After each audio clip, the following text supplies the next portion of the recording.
but it does mean there is a pot of gold at the end of the rainbow. 100. But that rainbow could be broken. You know, you have to climb like high. Like, you're Yes. scared of height. There's a lot to overcome, but 100. there's a positive ending. 100, man. I'm getting the messages in my DMs right now. As soon as every guest is like, why didn't you call me when you were with so-and-so? I was like, where was you 12 months ago when I had 2 subscribers? You know what I mean? Exactly. But now you've hit a little bit of success. They're like, hey, we're here. And Of it's course, like, of course. but you find out who was real and who was next to you and who. And you know what? For me, I don't even hold anybody. I don't hold anybody like against anybody, because sometimes people just don't see your vision. Yeah. And if they don't see it, and all their fears and natural fears kick in and so on. And I'm talking even today, for myself, people that care about me the most will still come up to me and go, "Oh, Michael, man, you shouldn't fight with your hands down, man." That's their fear, though. This is me, you know, 20 plus fights deep. Yeah. Never have my hands up, beating everybody, and their fear. And it's more a case of them putting themselves in your position and what they would do. And because they care about you, this is what I would have done to protect myself, so you should do it. Yeah. But that's your fear passed on to me. Yes. But if you're actually looking at it properly, and if you actually had the lens at the time, you would see that, no, this is actually better for him. But not everybody will see it at the time.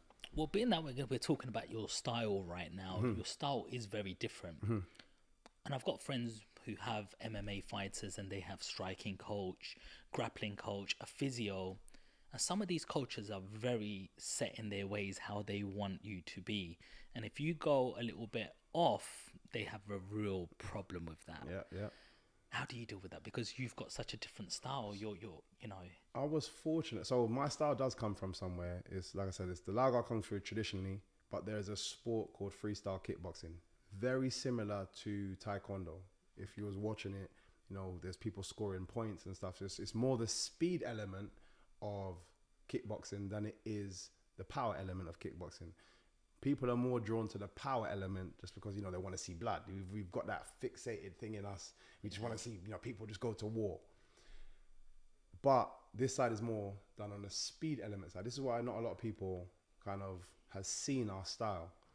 But I've done that for 20 plus years before I got into mixed martial arts.